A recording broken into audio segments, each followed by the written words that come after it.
Magandang hapon mga kaibigan, mga kapatid sa pananampalataya. Sa hapong ito ay sama-sama po muli tayo sa pamamagitan ng 30 minuto na mag-aaral ng salita ng Panginoon. Kumusta po tayong lahat mga kaibigan at mga kapatid? Nawa at hindi lang nawa, ang aking paniniwala, lahat po tayo ay pinagpapala. Mapagpasalamat lang tayo sa Panginoon.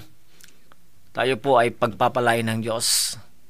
Kaya sa hapong ito, sa lahat po ng maabot ng tinig na ito, sa lahat po ng mga nakikinig sa programang ito, Buhay Kristiyano, naway ang ating mga buhay ay tunay ngang buhay Kristiyano.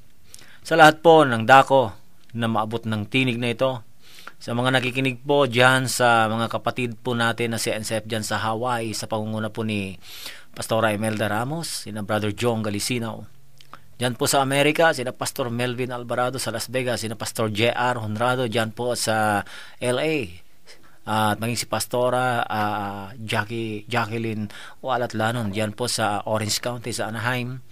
Maging po sa mga kapatid po natin dyan sa New Zealand na nakikinig ngayon, sina Pastor Ronnie Zanghil, sina Pastor mga kapatid nating mga pastor dyan na sina Joel Crozin, at maging sa Australia sina Pastor Arthur Badwa, pastor natin dyan sa Hong Kong, sina Pastor Banji Bautista sa Singapore, sina Pastor Joey Rosales.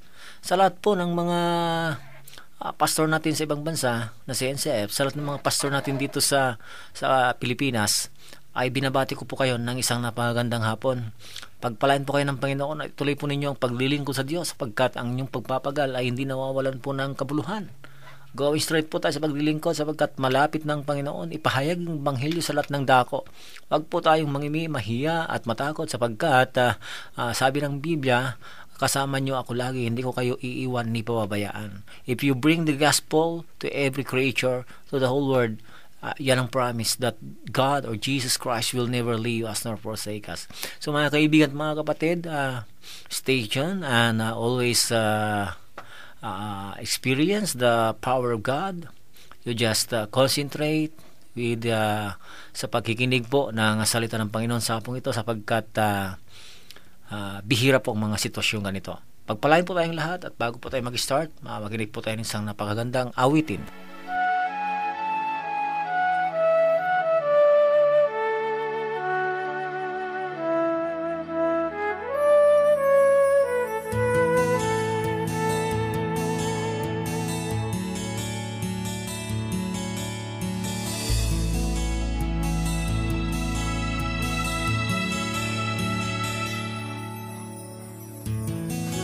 At tumatibay napnotali na ay ngem pumet sumambay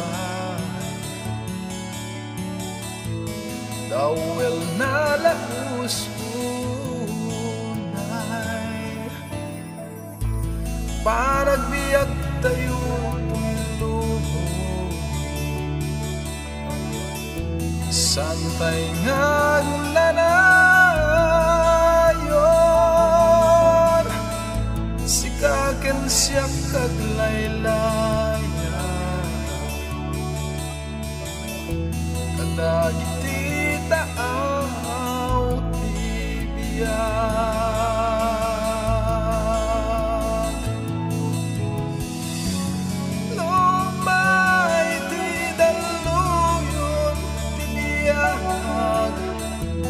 Sangwendi ka agamak Datli dan di dawel di biyak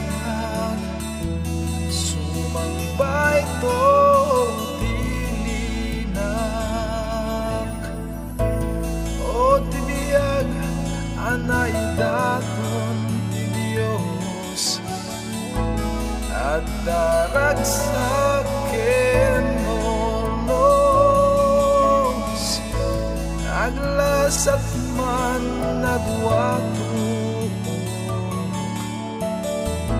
ngem warto wakas balitok panagbiag tayo tulog santay ngagnanayon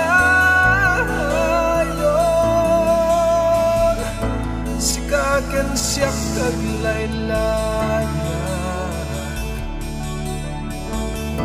kadagi ti taaw ti biyag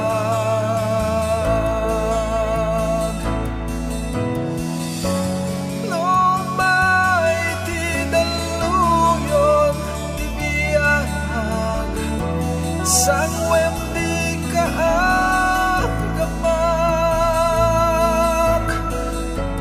datli dan ti dawel ti biyag sumambay to ti linak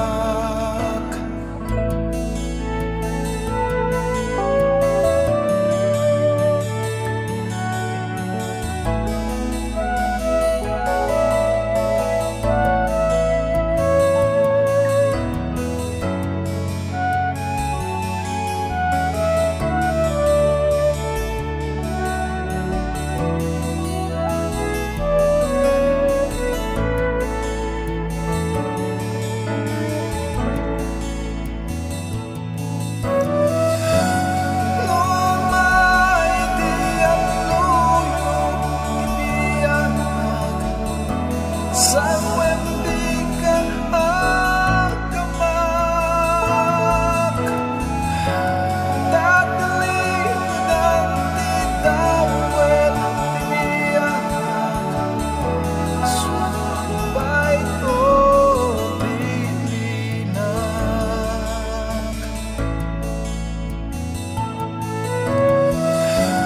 lumay ti aluyo ti biyag sangwem di kaagamak datli dan ti dawel ti biyag sumambay to ti linak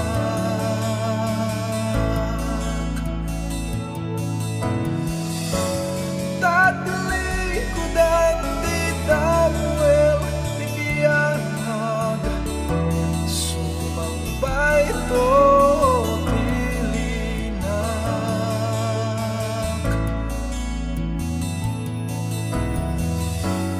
datli dan ti dawel ti biyag sumambay to nalinak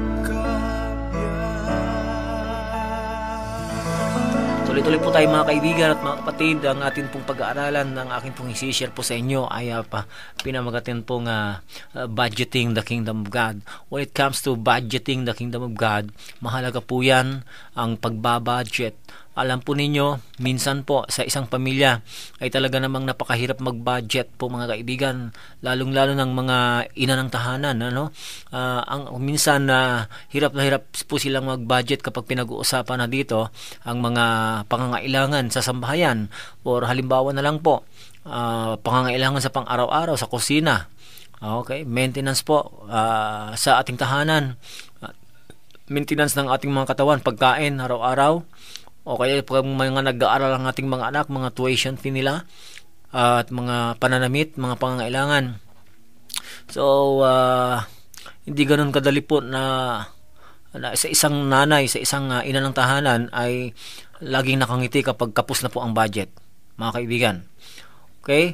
When it's come to budgeting, pati mga ating bansa, may budget po yan sa ating mga lalawigan, syudad, bayan, sa mga barangay. Yan po ang malimit na pinag-uusapan ng mga leaders, government leaders about the budget. But meron po bang mayroon po bang naging concern sa gobyerno na lang o sa mga individual sector, sa mga NGO na ipanukala na pwedeng mabudgetan naman yung kaharian ng Diyos. Kasi sabi po ng Mateo chapter 6 verse 33, seek ye first the kingdom of God and all His righteousness, and all these things shall be added unto you. Pag sumakitan nating unahin ng Panginoon. So, ibig sabihin, even in budgeting, kailangan pala na mas unahin pala natin na magkaroon ng budget ang kaharian ng Diyos. Alam po ninyo mga kaibigan at mga kapatid, kung may suporta lang sana na malaki ang mga ngaral, sa palagay ko, napakarami pong mga anak, napakaraming mga kalalakihan, kababaihan na gusto pong maglingkod sa kaharian ng Diyos. Ang sinamang palad, kung sino pa yung mga naglilingkod sa katwiran, kung sino pa yung mga gustong mag-going straight, sino pa yung gustong paggamit sa Diyos, sila pa yung mga medyo kinakapos. Maaring siguro, base doon sa experience natin dito sa Pilipinas, maaring ganon. Pero po sa ibang bansa, how I wish naman na mangyari pagdating ng araw sa ating bansa. Like sa Korea na lang, o sa mga ibang bansa pa, masyado nilang binibigyan ng pansin, dinidiinan, binabudgetan talaga ang kaharian ng Diyos. Hindi lang yung kaharian ng Diyos, yung builders ng kaharian ng Diyos. Minsan kasi, papansinin po natin mga kaibigan, maging dito sa ating bansa, they give budget to the building, not the builders. Okay? Ano example po niyan? Halimbawa na lang, di ba?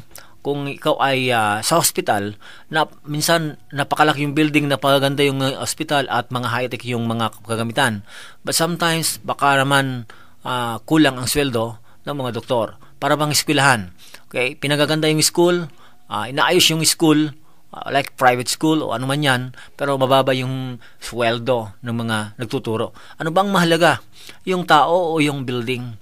Diba mas mahalaga yung tao, yung nagtuturo, yung guro? Kasi nga po, kung walang guro, anuhin mo yung building.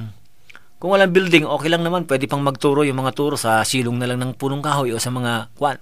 Pero parehas din yan eh. Kung babudgetan mo yung building, dapat budgetan po rin ng mataas na sweldo, mga guro, mga doktor. Ganun din po sa mga ngaral. Binabudgetan natin kung minsan ang mga templo, ang mga simbahan, ang lalaki, mga churches, mga high-tech ang kagamitan. Pero paano yung pastor na nagtuturo, yung pare, yung ebanghilista, yung mga ministro? Nakapos, mga kaibigan. Kaya mga anak nila, ayaw nilang magpastor.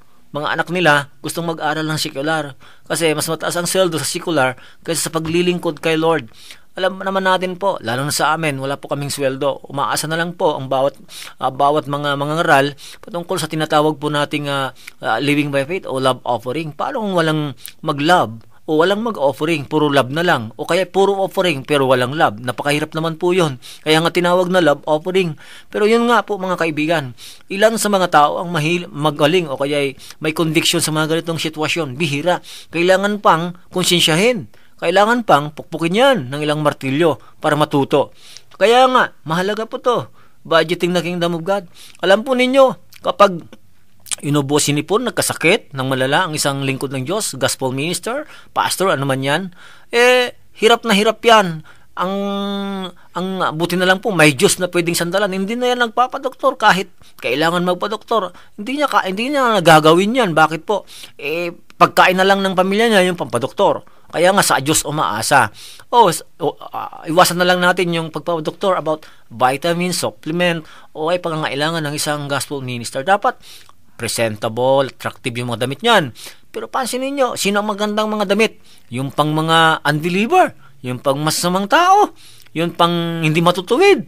Sila pa yung may magagarang damit at magagandang sasakyan, magaganda rin yung bahay, masarap pang pagkain.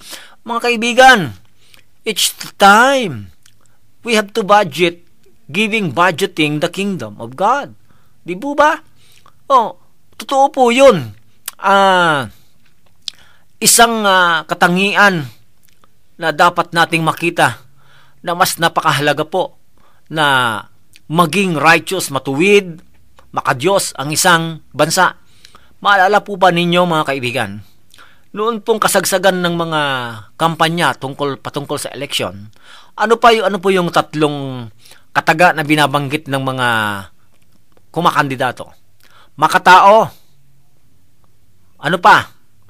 Makadiyos at makabayan. Okay? So lumilitaw dito, kapag makatao, pag nanalo yung politiko na ito, mga kapatid, may responsibilidad po siya na tugunan yung pangangailangan ng tao.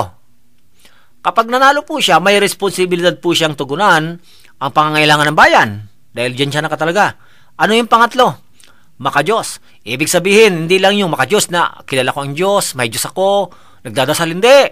Ang tinutukoy dito, kailangan pong obligasyon mo din na suportahan ang pangangailangan ng makadiyos na pamaraan, like the gospel explosion or budgeting the kingdom of God. Kapag mga volunteer po ng mga kabataan ay naglilingkod, walang sildo po yan, at kahit na ito lamang ay mabudgetan, kahit pang merienda, pang refresh, mga cola yan, masaya na po yan. Alam nyo, nung kami po yung naglilingkod, nung mga binata po kami, wala po kaming iniintindi na gamit sa katawan, mga damit, pantalon, kung ano-ano dyan. Hindi po yun yung aming priority, concern sa buhay. Ang amin pong iniisip, may makain lang po kami ng umaga, tanghali at gabi. At kalimitan nga po mga kaibigan, ang aming paglilingkod ay parang walang direction. Pero pansinin ninyo, malapit na po akong mag 30 years na nagpapastor, bakit hindi pa naman ako patay? Ibig sabihin, hindi ako pinabayaan ng Diyos, mga kaibigan. Buhay na buhay po naman ako, malusog. In fact, wala nga akong sakit. Nagkaroon po ng, minsan nagpa-general check-up naman ako dahil libre naman po. Hindi naman libre ito ng aming church, kundi ito po ay dahil sa nagbigay po ng parang IntelliCare na pwede magpa-check up. Healthy ako, mga kaibigan. Ibig sabihin, within that 30 years, salamat sa Diyos na dahil kung nagkasakit sana ako dyan at di ako umaasa sa Panginoon, di sana'y wala akong pampadoktor, sana'y patay na ako, pero inalagaan ako ng Diyos. I had no even one kind of any disease or sicknesses. I'm good and healthy in the presence of God. Now, dumako tayo sa budgeting the kingdom of God. Bakit ito ang aking ibabahagi? Kasi po, ang dami nating binabudgetan. Kahit Kristiyano nga, minsan, mga kaibigan at mga kapatid, ang dami na nating nai-contribute sa hindi natin naintindihan o namamalayan. Ano yun? Minsan, may manunod kayo ng sine, malakas, nagbabayad kayo. So, kung ilang beses po yan sa isang buwan, so, nakakapagbayad ka dyan. Madalas kumain po tayo sa kainan, sa mga Jollibee, Chowking, Jerry's Grill, at kung ano-ano po dyan. Mag-shopping tayo, o kaya punta tayo sa parlor, paayos ng buhok, papanicure, pedicure, sa dentista, magpalit ng ngipin. Paulit-ulit po yan, rotation po yan. Even hindi man quarterly yan, one o sa isang taon, o ano man yan. Nagbabayad po tayo dyan. Nababadgetan po, nabibigyan, natutugunan yung pangangailangan ng mga taong ito na mayroon pong silang trabaho. Yung serbisyo po nila ng konti sa inyo, may kabayaran. Kung nilinis yung ngipin, magbabayad ka. Kung magpabunot ka ng ngipin, magbabayad ka sa dentista. Ibig sabihin, yung binayad mo na yun, budget nila yun sa pagkain nila, sa pangangailangan. Okay. Lahat ng mga pangangailangan mo sa katawan ay hindi yan libre, mga kaibigan.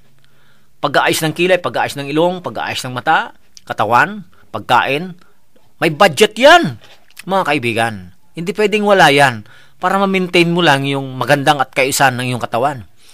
Dumako tayo sa spiritual. Binago ng medical, binago ng mga anumang mga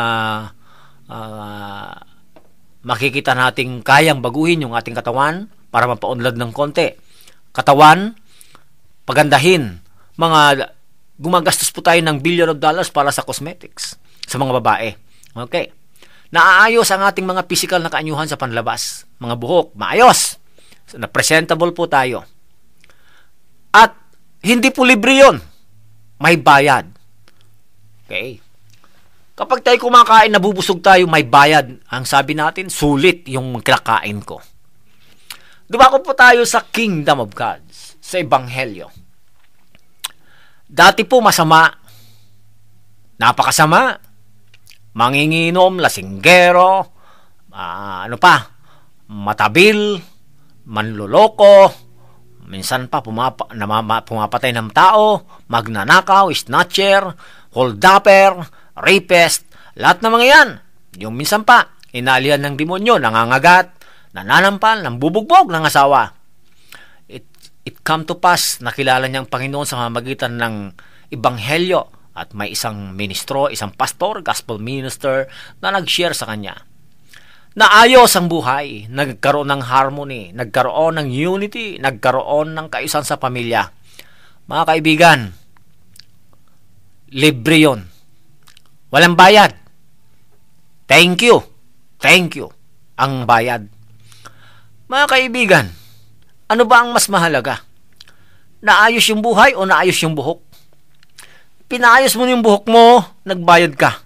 Yung mga nagpapariban dyan, wala pong 200 na riban. Pero kung magbigay kayo sa church, kusing, barya. Ang alam ko sa mga riban, mahina yung 1,000, 1,500, sometimes sa Maynila, 3,000, 5,000. Who among you sa isang serbisyo, sa isang church, nakapagbibigay ka ng 1,000? Hirap na hirap pa ngayong 100 sa mapang loob. How can you budget the kingdom of God in this way? Na para bang ang binabudgetan mo lang yung mga panandalian.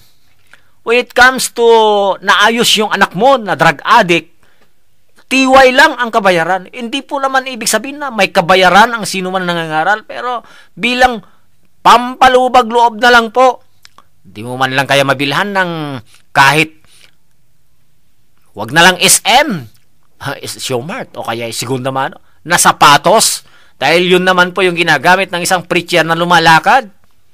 Di mo ba napansin naman yung sapatos niya na, mga kapatid, na replika na nga lang, hindi nga lang urig, ilang oras lang na nakasuot, basang-basa na sa pawis dahil hindi nga original, tapos nakanganga. You are not budgeting the kingdom of God. You are budgeting, mga kaibigan, the kingdom of this world. It will not benefit you someday in eternity. Kaibigan, wake up. Church or Christians who are listening today, kung first time mong makinig, maaring mamamangha ka. Totoo nga naman, sometimes they are giving the budget, binabudgetan nila yung mga fraternity, like sometimes association. Maraming association dyan na about brotherhood. Nagbibigay sila ng monthly o give budget for that. Pero, mga kaibigan, sino nakapag-isip man lang sa inyo na nakikinig na baka pwede natin namang budgetan yung ministro natin, yung pastor natin na nangangaral? Di nyo ba napapansin ang kanyang mga kasuutan linggo-linggo na parehas lang? Siya lang lagi? Mga kaibigan, kayo nga man magsuot ng siya lagi, di ba kayo magsasawa? Kayo nga yung kumain ng laging ganun na lang, di kayo magsasawa? Ang mga naglilingkod sa inyo ng mga pastor, hindi yan nagsasalita, nahiya sila. Pero nangangailangan sila ng boses. Walang magsalita sa inyo. Kaya akong magsasalita ngayon kung nakikinig po kayo. Kristiyano ka man o hindi, kung may puso ka, mas mahalaga na budgetan mo ang karya ng Diyos. Sila po yung napakahalaga. Alam po ninyo, punuin man natin ang ating bansa ng mga pulis, punuin man natin ang bansa natin ng mga politiko, hindi ma-eliminate ang masasama. May ipapanganak naman. Kahit meron po tayong mga kapitan, barangay chairman at mga barangay tanod, minsan hindi po sinasadya, no? Mga kaibigan, dahil may alam ako, sila pa yung nangunguna sa inuman. Mga kaibigan, konting party silang maiingay. Sila yung naturingan na leader of the barangay, leader of the town. Pero sila yung mangiingay. Mga kaibigan, sila yung binabudgetan, sila yung may pundo sa ating gobyerno. Budgetan nyo ang karyan ng Diyos. Budgetan nyo ang mga pastor na naglilingkod ng totoo. Tignan ko lang, yung barangay po ninyo magiging tahimik.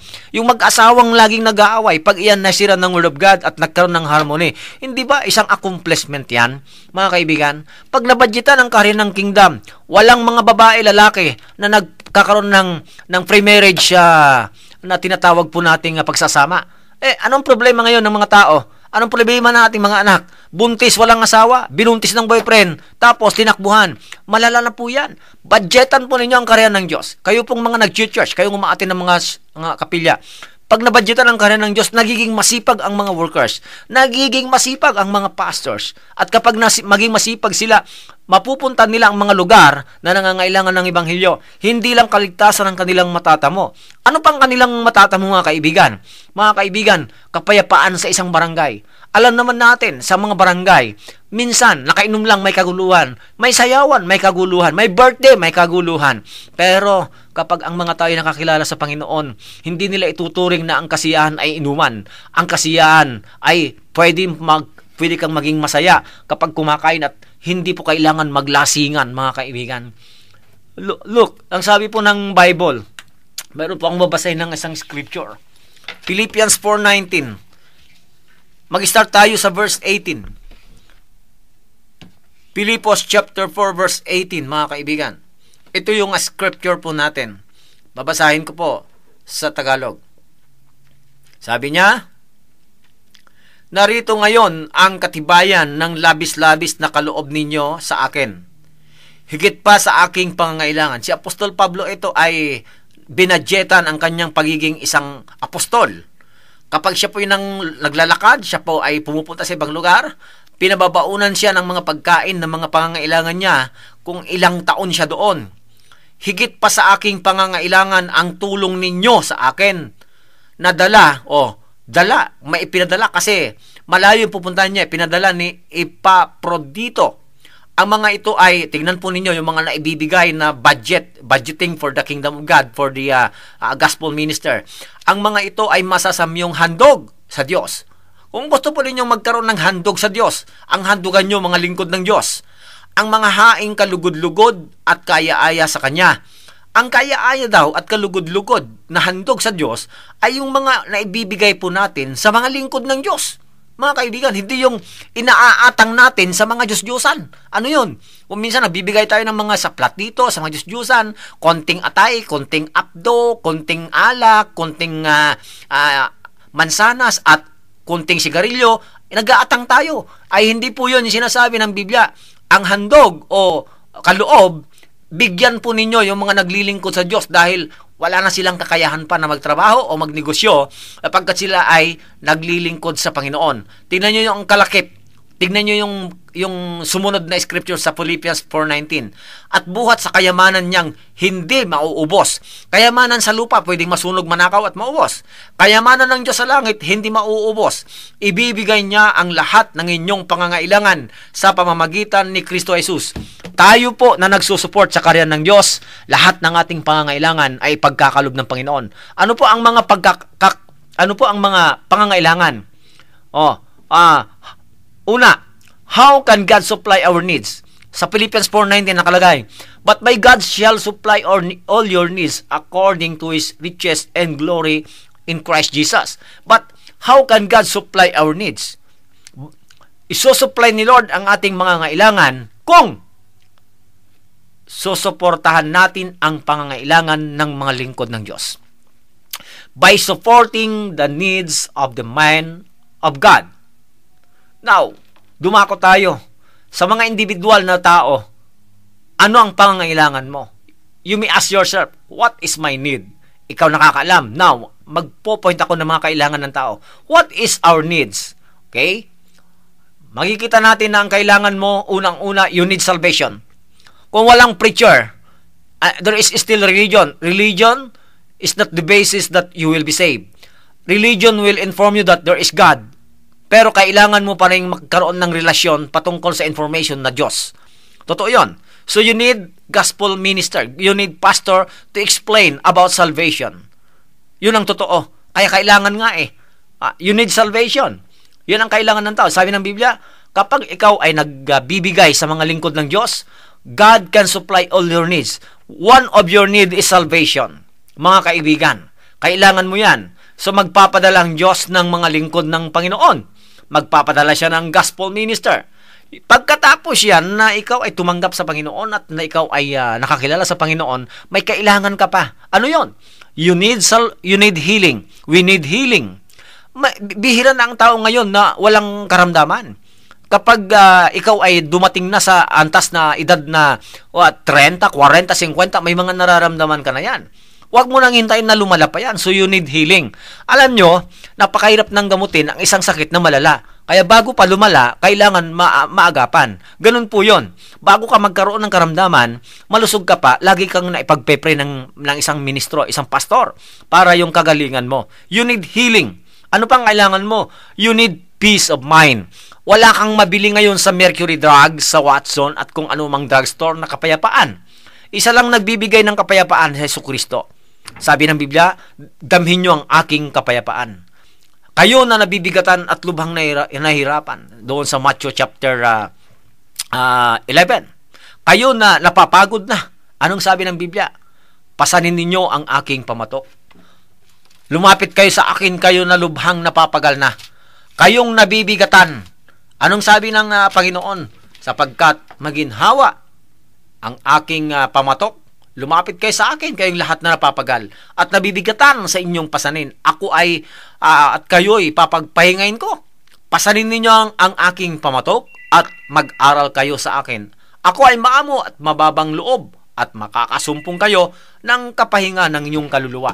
Kailangan natin ang peace of mind, mga kaibigan at mga kapatid, sa panahon ngayon. Ano pa? We need money. Diba sa Philippians 4:19, but my God shall supply all your needs. You need money. I need money. So you have to support the gospel minister, the pastors. You need food. You need clothing. You need shelter. You need joy. We need love. We need unity in our family. We need work. We need kind. We need a kind employer. And we need house and lot. All of these things, God can give us. Kayang ibigay ng Diyos. Pero mayroon po tayong dapat unahin. Ano yon? Sa verse 18. Anong sabi niya? Narito ang mga katibayan ng iyong mga binibigay. Mga suporta, mga budget na ibinibigay nyo sa mga lingkod ng Diyos. At sabi niya, ito ay isang masamyo. Isang masamyo at katanggap-tanggap na darating sa luklukan ng Diyos. Ang sarap pong namnamin. Alam po ninyo, mga kaibigan, ito po yung dapat ninyong malaman at maintindihan.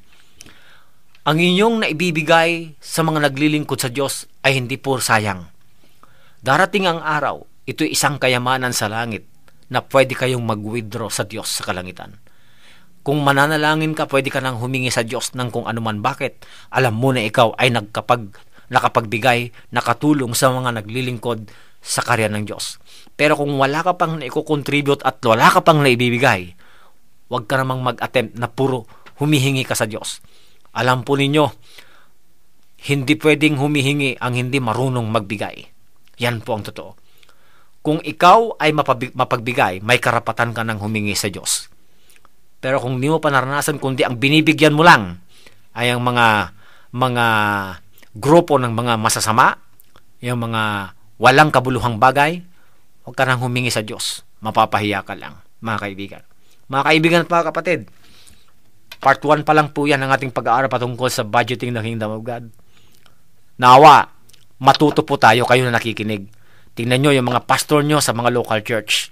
Kung ano sanang mga kinakain at inuulam nyo, isipin nyo, nag-uulam ba't kumakain ba ang pastor ko ng ganito? Kung ano yung binili mo para sa'yo, isipin mo, mayroon ba sa pastor mo yan?